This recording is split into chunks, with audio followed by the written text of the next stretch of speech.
For our Sunday School, ay tatapusin lamang po natin yung ating nasimula na about yung Jesus Christ gifted to us by God that would bring peace to us.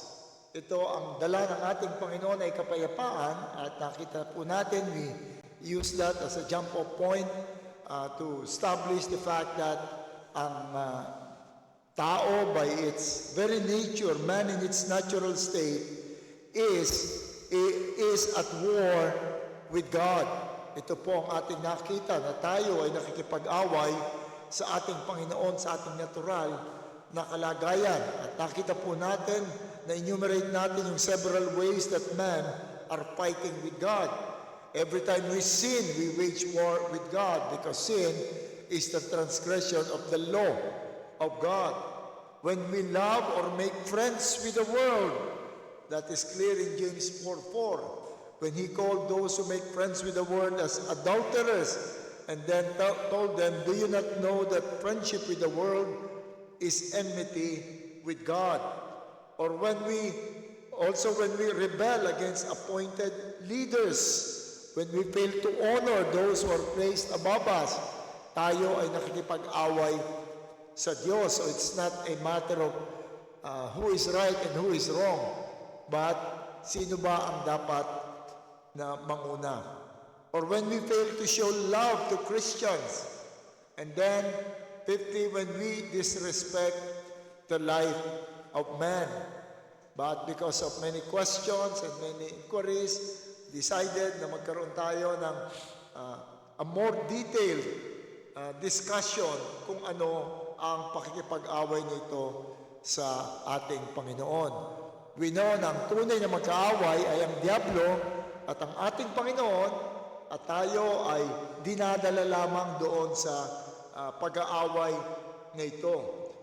At kaya nagpunta ang ating Panginoon, pinadala ang ating Panginoon to establish peace. Sabi natin, ang peace ay naroon lamang kapag una sa lahat, nawala na yung pag-aaway ng dalawa. Wala nang reason para mag-away ang tao at ang ating. If man would stop fighting against God, and God would stop responding or fighting against a man pouring out his wrath. At ito'y nangyari sa pamagitan ng ating Panginoon. Ang ating Panginoon who lived a perfect life and established a perfect record of righteousness, and also died on the cross to face the wrath of God.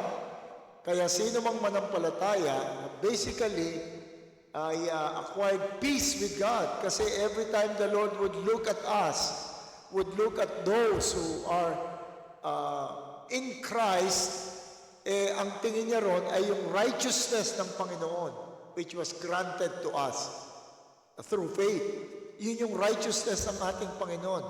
There is nothing we can do to destroy or damage that righteousness because it's not ours. It belongs to God. Kaya, in that sense, we have stopped fighting against God. And also, because of the payment on the cross, ang ating Panginoon ay naibuhos niya yung lahat ng galit para sa kasalanan. And so, we are regarded as paid for yung ating kasalanan. We are no longer guilty.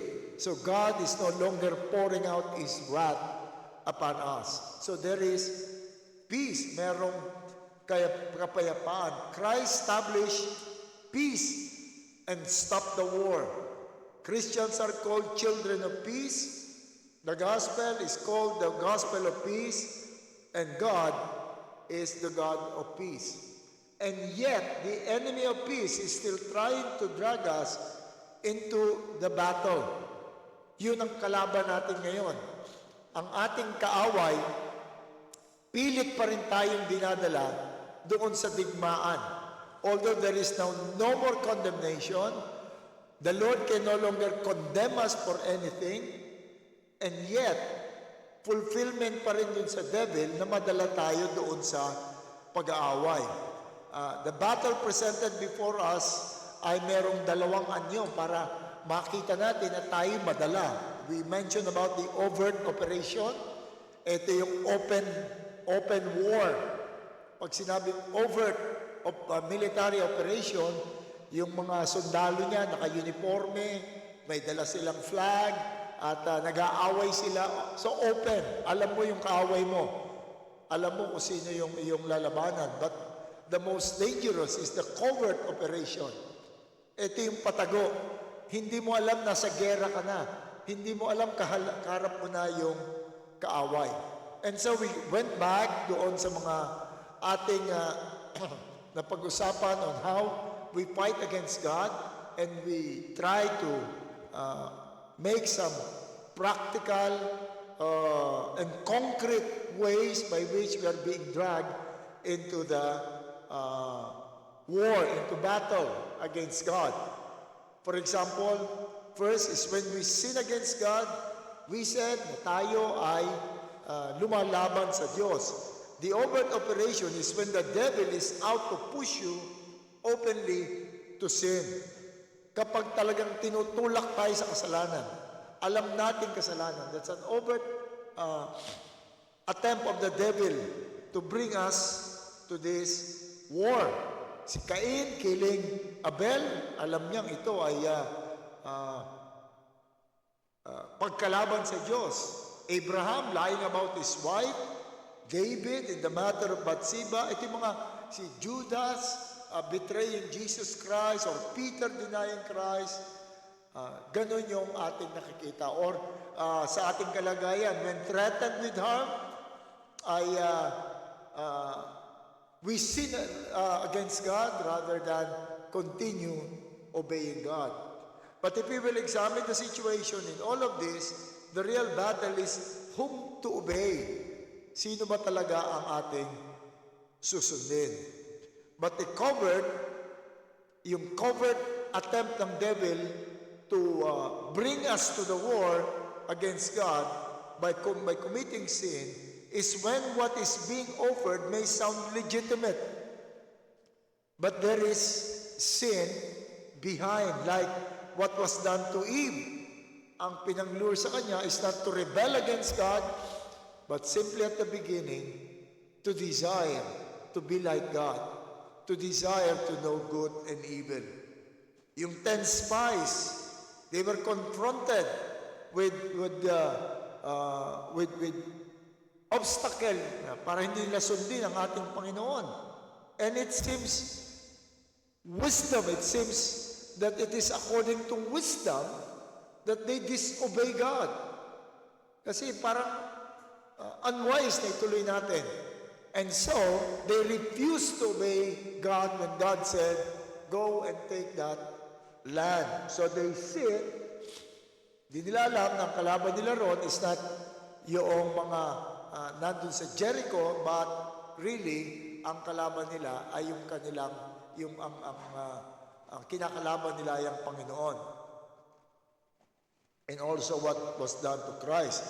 And then secondly, we said that when submitting to authority is a challenge, we have said it's a challenge, it's really an allurement of the devil to fight against God. Kasi ang sabi ng Panginoon, obey those who are in authority.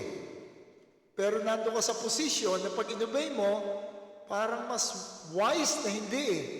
Parang mas wise na yung aking ways ang masunod. So the devil will try to reduce yung battle between what would be more beneficial. Is it to obey the authority or to obey your judgment? What will be more beneficial? Parang yun yung battle. But the real battle, the real question is, whom should you obey? God, who said, obey the authority, or yourself, who said that your ways are wiser than the ways prescribed by God. At ito ang isa sa mga bagay na ating hinaharap. So the most dangerous battle with regards to authority is when we suppose we are right and the one in authority is less wiser than us. That's a real battle. But again, the question is not which is more beneficial, kundi sino ba ang susundin ko? Yung judgment ko na pag ginawa ko, I believe, gaganda yung bunga, o ang Panginoon na nagsabi na i-commit yung kanyang sarili, magpasakop ako dito sa man in authority. So we stop there at itutuloy lang natin yung naiwan nating bagay kasi supposedly pang Christmas pa to at isang message lang dapat, alam niyo naman ako. So, ang isa pang tingnan natin kung kailan tayo dinadrag doon sa battle between the devil and God, between the world and God, is when we are allured into a friendship with the world. Kapag tayo ay naakit na maging kaibigan ng sanlibutan. Alam natin, yung word na friend with the world is to love the world. That is really to be a philos, a lover of the world. It is not really as simple as and as obvious as it may sound. Many times we are being dragged by the devil into the battle on his side and we are not even aware. Dinadala tayo doon sa world, sa principle ng world, doon sa ways of the world at hindi natin alam. Halimbawa, when we are being lured to covetousness, kapag tayo dinadala ro sa covetousness, yun ay pamamaraan ng Diablo para makipag-away tayo sa Diyos. That's how evil covetousness is. Ang question when can we desire goods and not sin and not be covetous? If I desire a better car than a rickety o yung sirang kotse, will that be covetous? If I desire a nice house, or if we desire a vacation for the family, or just simply a good meal with the family, when are these becoming sinful? Kailan ito nagiging sinful? Yung mga desires natin. Lahat tayo may mga desire. We want to travel, we want to buy something, we desire. Kailan ito nagiging sinful? At kailan ito nagiging instrumento ng Diablo para tayo ay dalhin dun sa battle on his side, thinking like the world? I believe Christ made it clear. Christ made it clear in one instance when he was approached by somebody na ang sabi with a legitimate demand or request, Lord, please judge between me and my brother na ibigay na niya sa akin yung mana ko. Sounds legitimate. It seems na namatay yung kanilang mga magulang at as their practice was, yung panganay na anak will get 1/2 of nung kayamanan and ibibigay niya sa kanyang mga kapatid, paghahati-hatiin niya yung the rest na matitira. So pinakamalaki yung kanya. It seems na itong panganay ay nakuha na yung kanya pero hindi pa na i-distribute doon sa mga kapatid niya yung kanilang share that belongs to them. Sounds legitimate. But Christ saw something in the heart of that man. And he said, take care and be on your guard against all covetousness. Ang nakita niya is not just the request to do something that is right, but he saw covetousness. What is the picture of that covetousness? Go on reading in Luke 12:15. Be on guard against all covetousness, for one's life does not consist in the abundance of possession. One's life does not consist in the abundance of possession. In other words, itong taong ito, although rightful owner siya ng kanyang hinihingi, but he believes that if I would take this would be life. This would give me satisfaction. This would give me fulfillment. Kaya kailangan ko itong makita. Kailangan kong mapasa akin ito. Nakasalalay dito ang aking kasiyahan. Pag hindi ko nabili ang bahay na yan, pag hindi ko nabili ang coaching yan, pag hindi ako nakatravel dyan kulang ang buhay ko. I'll be miserable. Kailangan ko ito. Now, why is this warring with God? Colossians 3:5, Paul said, put to death therefore what is earthly in you. What are these things that are earthly or belonging to this world? Sexual immorality, impurity, passion, evil desire, and covetousness, which is idolatry. Covetousness, which is idolatry. Now, in the devil's war with God, he wants to drag men into the side by luring them to look for life and satisfaction and happiness in the things that are earthly, in the things in the world, instead of looking up to God. And Paul said, that's idolatry. So it's warring against God. It's rejecting God. It's replacing God with something else to have life, abundant life. In other words, what it teaches is that there should be only one desire in our heart, ultimate desire. We should only have one pursuit if we want to take the side of God in this war. We should only have one pursuit and one desire. Can you give me a passage that would support that? That we should only one desire, and that is God? Can you think of a passage?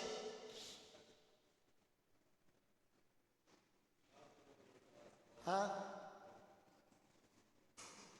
Love the Lord your God with all your heart, with all your mind, with all your strength. And also, kung lasama pa dyan, sabi ng Panginoon, you cannot serve two masters. You cannot love God and mammon. Either you hate one and love the other, but you cannot love both. So if we said that this is life, this is what I want, this would fulfill my life, then we are hating God. We are being dragged by the devil to hate God. Other passage. Nang isa lamang ang desire natin.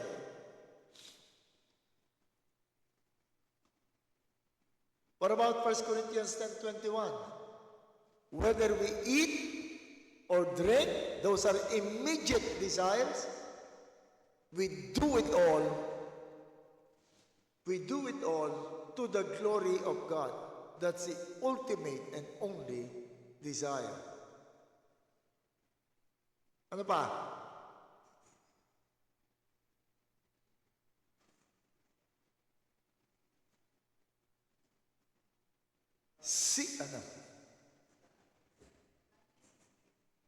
What's that?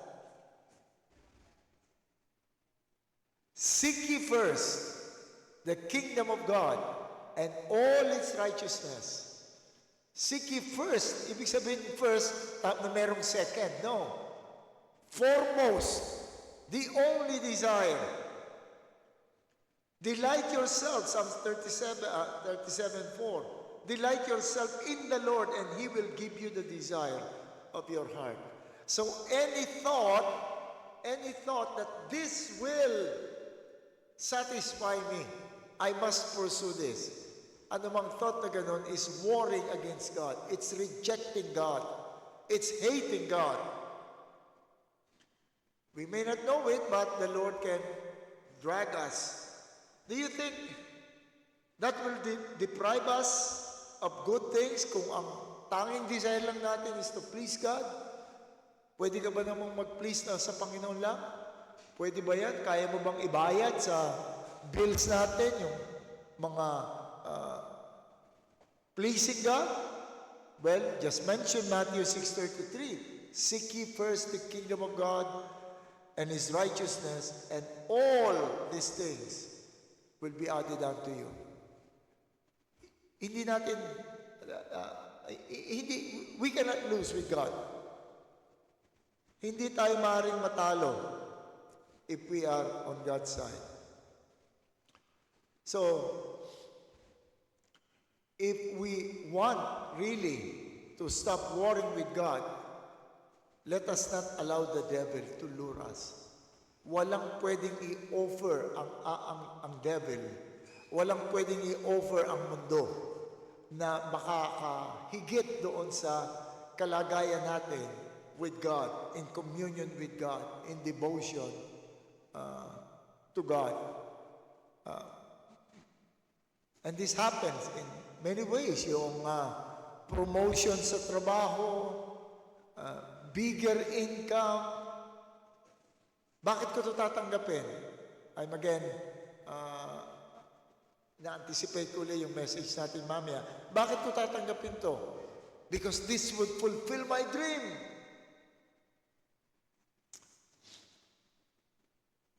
Secondly, when we are tempted to murmur and complain, that could be the devil dragging us again into war with God.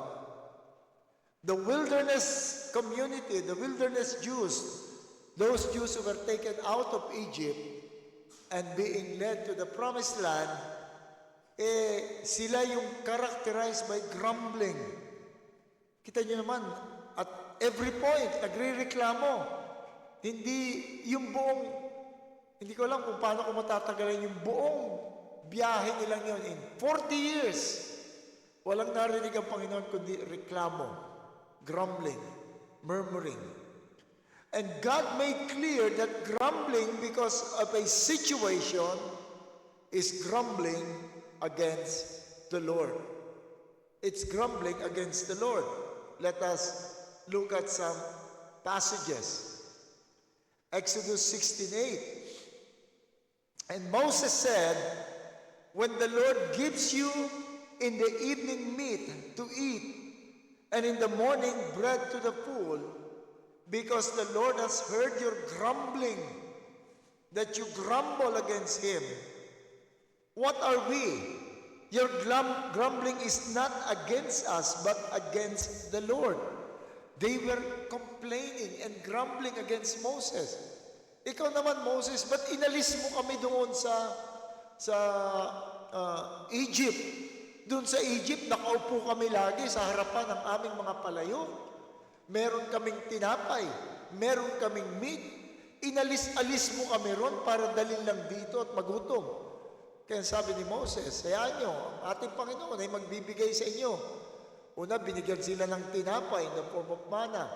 At pagkatapos binigyan sila ng quail para may palaman sila ro sa tinapay. Because Moses said, your grumbling is not against us, but against the Lord. In Numbers 14:27, how long shall this wicked congregation grumble against me? I have heard the grumbling of the people of Israel, which they grumble against me. But if you would look at the context of their grumbling, they're not grumbling against God. Ang kanilang grumble is against yung kanilang situation. Napakahirap. Against the leaders. Ba't naman ganyan yung patakaran? Ba't niya tayo? Ba't siya ginawa yung ganyang decision? Bakit ganito at bakit ganyan? But the Lord said, no, they're not grumbling against anything but against me because He's the God of providence. Siya may dala ng lahat ng bagay. He's the God of providence. And therefore, when we grumble against yung ating kalagayan, we grumble against God. in Psalm 106, 24 to 25. Then they despised the pleasant land, having no faith in his promise. They murmured in their tents and did not obey the voice of the Lord. He was talking about yung mga spies. Kung pag tinignan mo yun, parang may reason naman yung spies. Parang it's according to wisdom na ayaw nating pumasok dyan. Ang tataas ng mga tao, yung mga anak ni Anak, mga Anakim, nandoon. At yung walls talagang, and they were well equipped. It's according to wisdom. Bakit natin papasukin yan? But the analysis of the Lord is that they despise the pleasant land, having no faith in his promise. They grumble. Exodus 12, 2 to 3. And the whole congregation of the people of Israel grumbled against Moses and Aaron in the wilderness. And the people of Israel said to them, would that we had died by the hand of the Lord in the land of Egypt, when we sat by meat pots and ate bread to the full, for you have brought us out of this wilderness to kill this whole assembly with hunger. And the Lord said, nasa natin kanina verse 8, your grumbling is not against us, but against the Lord. Ano na ba yung mga bagay na pinagrereklamuhan natin? Ano yung common na pinagrereklamo ng mga Kristiyano? Temperature, sobrang init. Pagka naman lumamig, sobrang lamig. Hindi ko nadala yung jacket ko. Bakit may mahirap? Bakit may mayaman? Bakit ang tagal-tagal ko nang nagpipray? Hindi sinasagot ng Panginoon. Bakit maganito itong pamilya ko? Bakit ganito itong situation ko? All these are grumbling and murmuring. At makikita mo parang, you can imagine the devil chuckling in the corner. Akala niya. Because that is not simply grumbling. They are fighting. They are waging war against God. And it's not even my word. It's the word of God.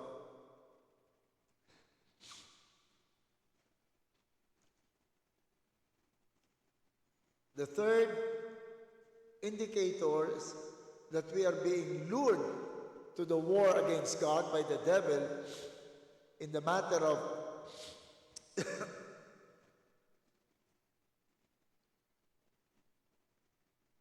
the matter of friendship with the world is when we are lured to anxiety.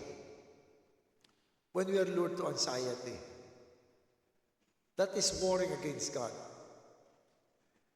In Matthew 6:25, we read that the Lord was telling them, bakit kayo nag-aalala tungkol sa kung anong kakainin, kung ano ang isusuot, kung ano ang mangyayari sa buhay nyo, kailan kayo dadapuan ng sakit, papaano kung bumagsak itong company ko, papaano kung may mangyari sa akin ganito, mangyari sa kanya.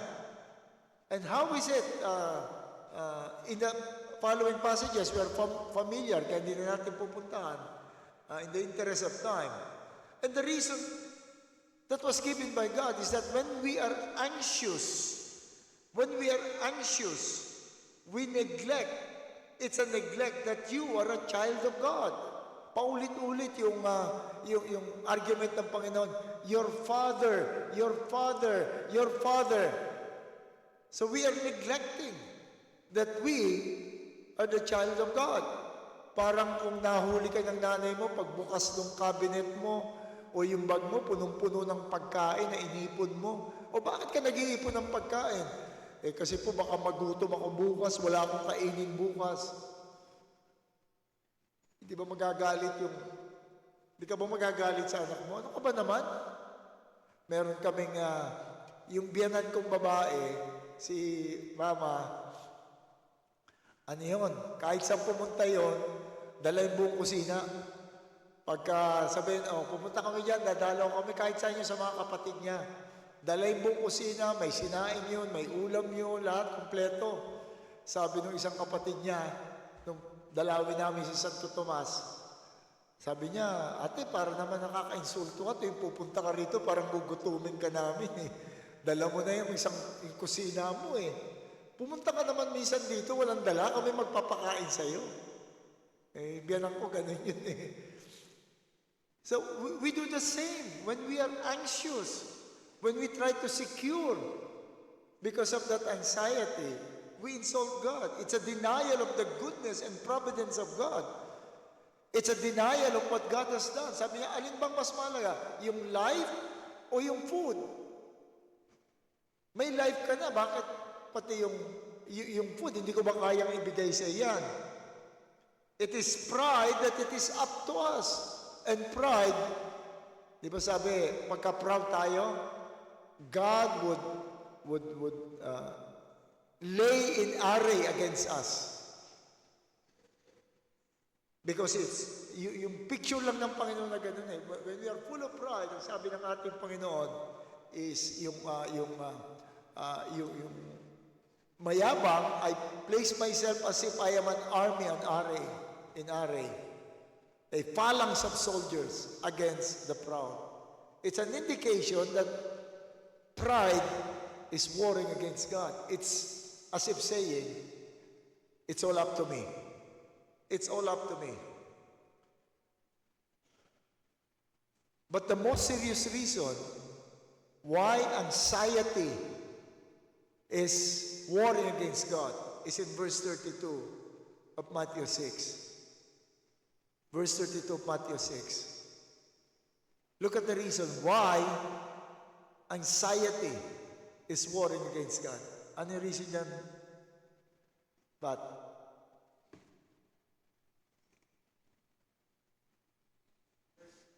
32.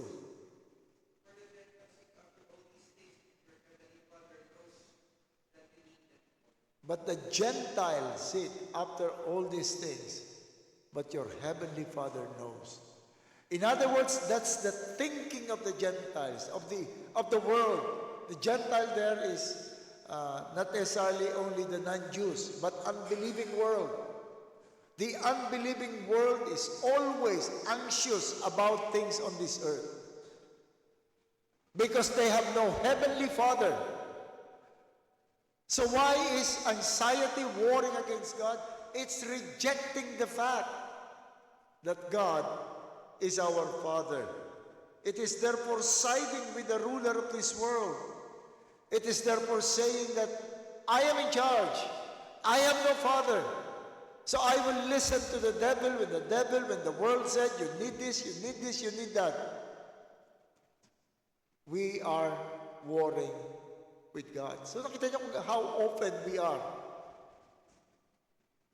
Lalo ngayon, ang daming mga nakikipag-away sa Diyos dahil sa uncertainty ng buhay, with wars and rumors of wars, with calamities. I know that meron tayong mga kapatid na may mga special condition that triggers anxiety for the future, but still, it's not an excuse. Nakita niyo yung, I think finorward ko yung tinanong si Johnny Erickson. Pagka raw, kasi she's always in pain. There's always a threat to her life. She's always in pain. Pag dumarating yung pain, pinost ko yata yun sa atin dahil I was inspired na encouraged doon na, anong ginagawa mo? May mga meditation siyang ginagawa, thinking about God, thinking at hindi siya mag-move or do anything hanggat hindi kinakalma ng Panginoon yung kanyang nararamdaman, yung kanyang anxiety and all these things. Because anxiety is unbelief. I'd rather natanggapin natin yung danger ahead rather than abandon God.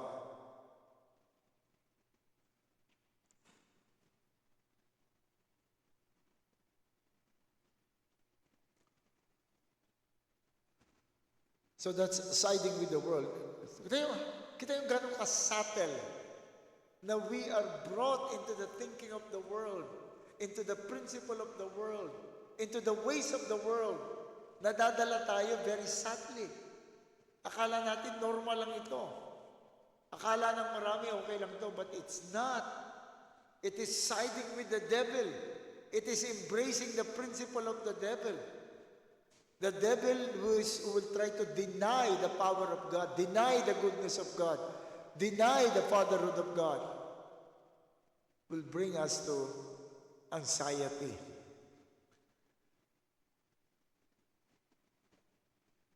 And then we are also being dragged into the war on the side of the devil when we fail, when we are being dragged to, when we fail to love the brethren, or when we are tempted to do unloving acts against a brother. In the scripture, meron lang dalawang command from Jesus that I know that will result in the glory of God. Meaning, yung iniutos sa atin na clearly, if you would do this, you would give glory to God. Ang isa ay yung Matthew 5:16, in the same way, let your light shine before men, before others, so that they may see your good works and give glory to your Father in heaven. In other words, this is, if you would do this, if you would behave this way, if you would think this way, then my name will be glorified. The second commandment coming from Jesus with such a nature is John 13:34 to 35. A new commandment I give you, that you love one another as I have loved you, that you also love one another. By this, all will know that you are my disciples. By your love, then the people will know the love of God. By your love for one another, then the people will know, even unbelievers will know what kind of love the Lord has given us, what kind of love that we receive from the Lord as we give to one another. Only these two passages are directly told by Jesus Christ that if you would do, it would give glory to God. Baka meron pang ibang you need to help me kasi hinahanap ko, wala na akong makita. There are other commands that would have the same but not coming directly from Jesus Christ. Peter said na yung sabi ni Peter, 1 Peter 4:11, whoever speaks as one, speak oracle of God. Whoever serves as one, who serve by the strength that God supplies, in order that in everything God may be glorified through Jesus Christ. And Paul said in Philippians 2:14 and 15, do all things without grumbling or disputing, that you may be blameless and innocent children of God without blemish in the midst of a crooked and twisted generation, among whom you shine as light in the world. But that is coming from the apostle, but from Jesus Christ. It's only behave, love one another. And so napakalaking pagkalaban sa ating Panginoon. From the lips of Jesus Christ, I know only of these two. There may be that I have not found now, others na hindi ko pa nakikita, but these are the command that I have encountered. Love one another. Because if not, ginugulo natin yung picture ng ating Panginoon. Hindi nag-glorify yung ating Panginoon. So nakita natin kung paano tayo lulur. When we encounter a person or a brother who is so unloving, marami niyan, hindi tayo mawala ng supply niyan. So unloving, mahirap mahalin, so obnoxious in character. Pag nakita natin ito, huwag nating isipin lamang na yung comfort natin, not loving. It's a challenge. It's a challenge to show the love of God. Doon lang sa family. yung husband and wife, lalo na kung parehong believers, madaling magmahal ng